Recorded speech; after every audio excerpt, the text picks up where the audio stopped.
মাইনা নিছে ভাই, আলহামদুলিল্লাহ আলহামদুলিল্লাহ, বারবার বলবো মাইনা তো নিছে। মেধা বুদ্ধির খেলাটা দরকার, হ্যাঁ খেলতে হবে তো আপনাকে। এরকম দৃশ্য আমরা বহুদিন পর দেখলাম। ইয়েস, এই প্রশ্নটা অবশ্যই করতো, ফাটায় ভালাই তো, কিন্তু এখন ফাটায় না ফাটায়া একটা ধন্যবাদ দেওয়া উচিত না ডক্টর ইউনূস স্যারকে? বহুদিন পর দেখলাম। সাব্বাস সাব্বাস সাব্বাস, দ্যাটস হোয়াট আই ওয়ান্ট। মানে আমি ঠিক এটাই চাই, আর কথায় না, এবার কাজে জবাব দেওয়া শুরু করেছে। দর্শক, সালাম মারবো এখানে, লাশ পড়বে শ্মশানে। আজকে একেবারে হাতে হাড়ি ভেঙে দিয়েছেন। সবাই রেড জোনে আছে, কাউকে গ্রিন সিগন্যাল দেওয়া হয় নাই। আমি সেখানে আরো দুটি কারণ যোগ করে মোট 9টা কারণ আমার কাছে মনে হয়েছে যে এই 9টা কারণে আগামী নির্বাচনে বাংলাদেশ জামাত ইসলামী ক্ষমতা গ্রহণ করতে যাচ্ছে। এবং আপনারা আমার এই 9টি কারণের সাথে মিলিয়ে দেখবেন যে কারণগুলো মেলে কিনা। এই 9টা কারণে আগামী নির্বাচনে জামাত ইসলাম রাষ্ট্র পরিচালনা করার দায়িত্ব পাচ্ছে এবং ডক্টর শফিকুর রহমান এদেশের প্রধানমন্ত্রী হিসেবে আবির্ভূত হতে যাচ্ছেন বলে আমাদের ধারণা। কি থাকছে এই চুক্তিতে? কেন জাপান এখন সামরিক সরঞ্জাম ও প্রযুক্তি হস্তান্তরে এত আগ্রহী? আর সবচেয়ে গুরুত্বপূর্ণ, এই চুক্তি সই হলে বাংলাদেশ কি কি লাভ পাবে? আজ আমরা এই কৌশলগত অংশীদারিত্বের গভীরে যাব। রাজনীতিতে একটা বিরাট সুখবর, বিএনপিকে অগ্রাহ্য করেই চূড়ান্ত সফলতা আসছে। এটাই হচ্ছে সরকারের সর্বশেষ সিদ্ধান্ত। এমনকি রেন ভাই চারিদিকে খেলে, হ্যাঁ ওনার মাথার মধ্যে যদি সোজাসুজি একটা প্যারা ঢুকায় দেন, স্ক্রু হয়ে বাইরে যাইব। তো চারিদিকে বুদ্ধি খেলায়। আগামী নির্বাচনে কোন দল সরকার গঠন করতে যাচ্ছে তথা রাষ্ট্র ক্ষমতায় অধিষ্ঠিত হতে যাচ্ছে, এই নিয়ে নানান কল্পনা জল্পনা এবং বিশ্লেষণ শুরু হয়ে গেছে। আমাদের ফয়জুল্লাহ ভাই 7টি কারণ বলেছে, আমি সেখানে আরো দুটি কারণ যোগ করে মোট 9টা কারণ আমার কাছে মনে হয়েছে যে এই 9টা কারণে আগামী নির্বাচনে বাংলাদেশ জামাত ইসলামী ক্ষমতা গ্রহণ করতে যাচ্ছে এবং ডক্টর শফিকুর রহমান তিনি প্রধানমন্ত্রী হবেন বলে অনেকেই ধারণা করছে। এবং আপনারা আমার এই 9টি কারণের সাথে মিলিয়ে দেখবেন যে কারণগুলো মেলে কিনা। এই 9টা কারণের ভিতরে প্রথম যে কারণটা, নাম্বার 1, সেটি হচ্ছে মানুষ চায় একটা পরিবর্তন। যেমন বারাক ওবামা আমেরিকার প্রেসিডেন্ট যখন হলেন, তার আগে তিনি কিন্তু একটা বক্তব্য দিয়েছিলেন। একজন কৃষ্ণাঙ্গ হয়েও মার্কিন যুক্তরাষ্ট্রের মতো একটা জায়গায় প্রেসিডেন্ট হয়েছিলেন এবং পরপর 2বার প্রেসিডেন্ট হয়েছিলেন। এর কারণ কি? কারণ হচ্ছে তিনি বুঝেছিলেন যে মানুষ একটা পরিবর্তন চায়। তাই তিনি তার নির্বাচনী ইশতেহারে তিনি নির্বাচনের আগে ঘোষণা করেছিলেন, change we can need in, আমাদের একটা পরিবর্তন দরকার, একটা পরিবর্তনের ভিতর দিয়ে আমাদের যেতে হবে, এই পরিবর্তন আনতে হবে বা পরিবর্তন প্রয়োজন, এই কথা বলেই কিন্তু বারাক ওবামা বাজিমাত করে দিয়েছিলেন এবং তিনি সরকার গঠন করতে পেরেছিলেন, আমেরিকার প্রেসিডেন্ট হয়েছিলেন। 5 আগস্ট পরবর্তী সময়ে বাংলাদেশে জামাত ইসলামী এরকম একটা পরিস্থিতির ভিতর দিয়ে, এরকম একটা পরিবেশের ভিতর দিয়ে যাচ্ছে। মানুষ যেহেতু পরিবর্তন চায়, এদেশের মানুষ শেখ মুজিবের শাসনকাল দেখেছে, এদেশের মানুষ জিয়াউর রহমানের শাসনকাল দেখেছে, এদেশের মানুষ এরশাদের শাসনকাল দেখেছে, খালেদা জিয়ার শাসনকাল দেখেছে, শেখ হাসিনার শাসনকাল দেখেছে। তারা এখন একটি মাত্র দলকে দেখতে বাকি আছে, সেটি হচ্ছে বাংলাদেশ জামাত ইসলামী। এবং দীর্ঘ 54 বছরের অবজারভেশনে এদেশের মানুষ এই সিদ্ধান্তে পৌঁছাতে সক্ষম হয়েছে যে যেহেতু বাকি 3টি দল আমরা দেখেছি, এবার আমরা একটু পরিবর্তন চাই, পরিবর্তন আমাদের দেখতে হবে, আমরা এই পরিবর্তনের মাধ্যমে জামাত ইসলামকে এবার ক্ষমতায় দেখতে চাই। এই চিন্তা ভাবনা কিন্তু ইতিমধ্যেই মানুষ করতে শুরু করেছে বলে আমাদের কাছে মনে হচ্ছে। 2 নম্বরে এসে জামাত ইসলামের কূটনৈতিক তৎপরতা কিন্তু চোখে পড়ার মতো। এই কূটনৈতিক তৎপরতা যে দল যত বেশি করতে পারে, গুছিয়ে আনতে পারে, সেই দলের কিন্তু সরকার গঠন করার সক্ষমতা তত বৃদ্ধি পায়। আপনারা দেখেছেন যে 5 আগস্টের পরে এই 1 বছরের ভিতরে বাংলাদেশ জামাত ইসলামী প্রায় 40টা দেশের কূটনীতিকদের সাথে তারা সৌজন্য সাক্ষাৎ করেছে। জামাত ইসলাম তাদের অফিসে গেছে, তারা জামাত ইসলামের অফিসে এসেছে, তারা তাদের দেশে ভ্রমণ করেছে, সফর করেছে, সরকারি সফর। তারা এসে জামাত ইসলামের সাথে সাক্ষাৎ করেছে, তাদের অফিসে বসে বিভিন্ন বিষয় নিয়ে আলাপ আলোচনা হয়েছে। তারা নারীদের সম্পর্কে জামাতের কি অভিমত সেটি জানতে চাচ্ছে। জামাত ইসলাম রাষ্ট্র ক্ষমতায় গেলে তারা কোন পদ্ধতিতে সরকার পরিচালনা করবে, দেশ পরিচালনা করবে, এটি তারা জানতে চাচ্ছে। এই নানাবিধ বিষয় কিন্তু কূটনীতিকরা জামাতের কাছ থেকে জেনে নিচ্ছে। তাদের আগ্রহের কেন্দ্রবিন্দু কিন্তু এখন এইটা। স্বাধীনতার পরে জামাত ইসলামকে এরকম কূটনৈতিক তৎপরতায় আর ইতিপূর্বে কেউ দেখে নেই, যেটা এই সময় আমরা দেখতে পাচ্ছি। কূটনীতিকদের কাছে কিন্তু অনেক তথ্য থাকে, অনেক ইনফরমেশন থাকে, যার কারণে তারা এটি ধরেই নিয়েছে হয়তো তাদের কাছে এমন ইনফরমেশন আছে যে সমস্ত দিক দিয়ে জামাত ইসলাম এগিয়ে যাচ্ছে। যার কারণেই কূটনৈতিক তৎপরতা তাদেরও যেমন আগ্রহ তৈরি হয়েছে, জামাত ইসলামও আগ্রহ করে এগিয়ে যাচ্ছে, তাদেরকে জানাচ্ছে, তারা জানছে। সুতরাং এখানে আমরা বলতেই পারি যে এই দিক দিয়ে জামাত ইসলাম অনেক এগিয়ে অন্যান্য দলের চেয়ে। অন্যান্য দলের কিন্তু কূটনৈতিক তৎপরতা এইভাবে চোখে পড়ার মতো আমাদের কাছে এখন আমরা পাই নাই। 3 নম্বর হচ্ছে জামাত ইসলাম জুলাই গণ অভ্যুত্থানে অন্যতম ভূমিকা পালন করেছে, সবচেয়ে বেশি ভূমিকা পালন করেছে। কারণ দীর্ঘ 17 বছর ধরে জামাত ইসলামের রাজনীতি এক প্রকার নিষিদ্ধই ছিল।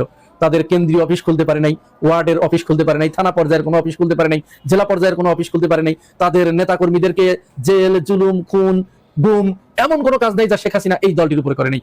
সবচেয়ে মজলুম একটা দলে পরিণত হয়েছিল জামাত ইসলাম। এই দলের শীর্ষস্থানীয় প্রায় 6-7 জন নেতাকে কয়েকদিনের ব্যবধানে তারা ফাঁসি দিয়ে হত্যা করেছে জুডিশিয়াল কিলিং এর মাধ্যমে। এই দলকে তারা নেতৃত্ব শূন্য করতে আরো প্রায় প্রথম সারির 10-11 জন নেতাকে বিভিন্ন মেয়াদে তারা সাজা দিয়ে জেলখানার ভিতরে আবদ্ধ করে রাখে। সর্বশেষ এই সরকার বিদায় নেওয়ার পালিয়ে যাবার 2-3 দিন আগে জামাত ইসলামকে তারা নিষিদ্ধ ঘোষণা করে দেয়। সুতরাং আমরা যদি এই যে ঘটনা পরম্পরাগুলো দেখছি, ওইটা যদি আমরা ইউসুফ আলাইহিস সালামের ঘটনার সাথে তুলনা করি, যে ইউসুফ আলাইহিস সালামকে জেলখানার ভিতরে বন্দী করলেন, পরবর্তীতে আল্লাহ রাব্বুল আলামিন তাকে ওই দেশের মিশরের খাদ্যমন্ত্রী হিসেবে বের করলেন, তো এরকম একটা ঘটনা কিন্তু ঘটতে যাচ্ছে বলে আমাদের কাছে মনে হচ্ছে। এটা কিন্তু অসম্ভবের কিছুই নয়। এরপরে বর্তমান সময়ে যে রাজনৈতিক দলগুলো আছে, এই দলগুলোর ভিতরে সবচেয়ে সুশৃঙ্খল দল হচ্ছে জামাত ইসলামী। জামাত ইসলামের প্রত্যেকটা ওয়ার্ডে ওয়ার্ডে তাদের কমিটি আছে, সমস্ত জায়গায় তাদের নেতাকর্মীরা ওয়েল অর্গানাইজড, এবং চেইন অফ কমান্ড তাদের এত মজবুত যে তারা যে কোনো মুহূর্তে যে কোনো একটা আন্দোলনের যদি ডাক দেয়, যে কোনো কাজের নির্দেশ দিলে সাথে সাথে সেটি বাস্তবায়ন হয়ে যায়। এই শৃঙ্খলার কারণে দেখেন এই দলে কোনো চাঁদাবাজি নেই, তিল পরিমাণ চাঁদাবাজি নেই। হাইকমান্ড থেকে বলে দিয়েছে যে আমার নেতাকর্মীরা যদি কোনো রকম, এমনিতেই এই দলে কেউ চাঁদাবাজি করে না, ওই ধরনের দখল বাণিজ্য এগুলো করে না, তারপরেও তাদেরকে সতর্ক করা হয়েছে যদি কেউ এই ধরনের কাজের সাথে জড়িত হয় তাহলে তাদেরকে বিন্দুমাত্র ছাড় দেওয়া হবে না। এরা তো নিজের পকেট থেকে টাকা দিয়ে দল করে, সুতরাং এদের চাঁদাবাজি দরকার হয় না। তো এরকম একটা সুশৃঙ্খল দল এই মুহূর্তে জামাত ইসলাম। সবচেয়ে বেশি যে বিষয়ে শৃঙ্খলতার পরিচয় দিয়েছে জামাত ইসলাম, সেটি হচ্ছে তারা আগামী নির্বাচনে তাদের 300টা আসনে ক্যান্ডিডেট কিন্তু চূড়ান্ত, তাদের কোনো দলীয় অন্তকন্দল নাই, তাদের ভিতরে নমিনেশন বাণিজ্য নাই, এগুলো নিয়ে মারামারি কারাকারি নাই। এরপরে আসে তাদের ওয়েলফেয়ার অ্যাক্টিভিটি। ওয়েলফেয়ার অ্যাক্টিভিটিতে জামাত ইসলাম এই মুহূর্তে যে মাত্রা যোগ করেছে রাজনীতির সাথে, এটি অন্য কোনো দল আগামী 20 বছরেও পারবে বলে মনে হয় না। 5 আগস্টের পরবর্তী সময়ে অত্যন্ত দ্রুততম সময়ে তারা শহীদদের তালিকা তৈরি করে ফেলেছে, এবং এই শহীদদের বাড়িতে গিয়ে একটা বড় অঙ্কের অ্যামাউন্ট সহযোগিতা তাদের হাতে পৌঁছে দিয়েছে। এরপরে আরো যে সমস্ত কার্যক্রম আছে, আপনারা জানেন যে 5 আগস্টের পরবর্তী সময়ে নোয়াখালীর ওই অঞ্চলে যে ব্যাপক বন্যা শুরু হয়েছিল, সেই বন্যায় তারা জামাত ইসলামের প্রত্যেকটা নেতা কর্মী ছুটে গিয়ে সেখানে তাদের পাশে দাঁড়িয়েছে। এছাড়াও দেশের যে কোনো দুর্যোগকালীন মুহূর্তে, দেশের যে কোনো প্রয়োজনে, মানুষের প্রয়োজনে, গরিব মানুষের কারো মেয়ে বিয়ে হচ্ছে না, কেউ টাকার অভাবে চিকিৎসা করতে পারছে না, ইত্যাদি যত ধরনের সামাজিক কার্যক্রম আছে, এই কার্যক্রমগুলোতে জামাত ইসলাম ছুটে গিয়েছে এবং মানুষের পাশে দাঁড়িয়েছে। তাদের ওয়েলফেয়ার অ্যাক্টিভিটিজের মাধ্যমে তারা মানুষের মন ইতিমধ্যেই জয় করে নিয়েছেন। সুতরাং এই ঘটনাও আগামী নির্বাচনে জামাত ইসলামকে ক্ষমতার দিকে এগিয়ে যেতে অনেকাংশে সাহায্য করবে বলে আমাদের ধারণা। আমরা আবার প্রমাণ করলাম, হ্যাঁ, বাংলাদেশ আবার প্রমাণ করলো আমরা সব ধর্মের প্রতি শ্রদ্ধাশীল। এই যে পূজা হয়ে গেল 5 দিনের দুর্গা পূজা, খুব সুন্দরভাবে শেষ হলো, কিন্তু দুর্গাকে বিসর্জন দেওয়ার জন্য যখন নদীর দিকে নিয়ে যাচ্ছিল, তখন বিজয় র্যালি বের হয়েছিল একটা, মানুষ আর মানুষ, হ্যাঁ, জনসমুদ্র, সামনের ভাগে সবাই নাচানাচি করতেছে, ঢোল বাজাচ্ছে, দুর্গাকে নিয়ে যাচ্ছে, চারিদিকে লোক দাঁড়ায় রয়েছে। এরকম দৃশ্য আমরা বহুদিন পর দেখলাম। একটু অতীতে তাকান তো, গত 15-16 বছরে যখনই দুর্গা পূজা হইতো, কিছু না কিছু তো ঘটতোই, অনেক রকম ঘটনা ঘটছে। সনাতনী ভাই বোনদের বাড়িঘর পোড়াইয়া দেওয়া হয়েছে, ওইটা কারা পোড়াইছে, তাদেরকে ধইরা আনছে। মনে আছে আপনার, যখন এই যে আন্তর্জাতিক বিচার ট্রাইব্যুনালে স্বাধীনতার পক্ষে আর বিপক্ষের বিচার চলতেছিল, হ্যাঁ, রাজাকারদের বিচার চলতেছিল, ওই টাইমটা একটু খেয়াল করে দেখেন, যখনই একটা রায় ঘোষণা হইতো, এরপরই কিন্তু কেন জানি হিন্দু ভাই বোনদের বাড়িতে আক্রমণ হইতো। আর কারা আক্রমণ করলো ওদেরকে খুঁজা বাই করার পর দেখা যাইতো ওদের দাড়ি টুপি পাঞ্জাবি পরা। এরকম বহু ঘটনা দেখছি। এমনকি এই যে কুমিল্লায় 2021-এর ঘটনায়, কুমিল্লাতে মনে আছে ধর্মগ্রন্থ রেখে আসছিল কারা, হিন্দুর দেবীর পায়ের নিচে, মনে আছে? এবং আমাদেরকে সিসি ফুটেজও দেখানো হয়েছিল, এই যে সময় টিভি, 71 টিভি, অনেক টিভি থেকে, যে কিভাবে যাচ্ছে সেই অপরাধী ওই ধর্মগ্রন্থটা ওইখানে রাইখা আসতেছে, এগুলো আমরা দেখছি। দেখেন ওই টাইমে ক্ষমতায় কারা ছিল? আওয়ামী লীগ সরকার, তাই না? তাহলে ওটা কি করে হইলো, কেন হইলো, এগুলো প্রশ্ন উঠতো না আমাদের মনে? আজকে এই প্রশ্ন আরো বড় করে দেখা দিচ্ছে আমার মনে, অন্তত যে গত 15-16 বছর এইসব কুটচাল কারা দিত, নিজেরাই কিন্তু এগুলা করতো, জানেন, নিজেরাই এইসব ঘটনা ঘটায়া প্রশাসনের সহযোগিতায় ঘটাইতো। এবং এই কুমিল্লার এই ঘটনাটা আন্তর্জাতিক মিডিয়াতে ছড়াইয়া গেছিল 2011 থেকে 16 পর্যন্ত। ওই টাইমও ভাই প্রত্যেক দুর্গা পূজার আগে পরে এবং দুর্গা পূজার মধ্যে কিছু না কিছু ঘটছেই। 33,000 মণ্ডপ, পূজা মণ্ডপ আছে বাংলাদেশে, আমি যতটুকু জানি, আমার জানা ভুলও হইতে পারে, 33,000 পূজা মণ্ডপে পূজা চলছে এই বছর। মানে এই যে ডক্টর ইউনূস স্যারের সরকারের আমলে একটি ঘটনাও ঘটে নাই, কোন রকম কোনো অঘটন ঘটে নাই ভাই, কোথাও দেখাইতে পারবেন?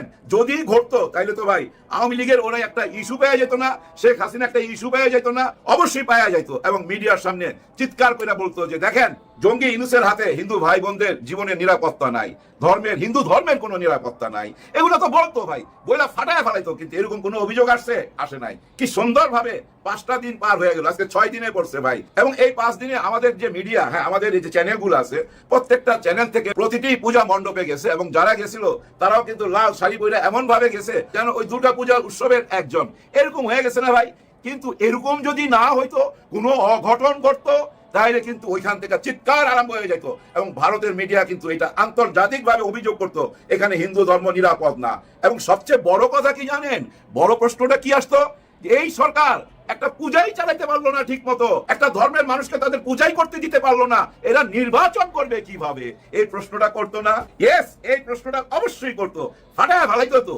কিন্তু এখন ফাটায় না ফালায়া একটা ধন্যবাদ দেওয়া উচিত না ডক্টর ইউনূস স্যারকে? বহুদিন পর দেখলাম শান্তিপূর্ণভাবে পূজা পালন করলো আমাদের সনাতন ধর্মের ভাই বোনেরা।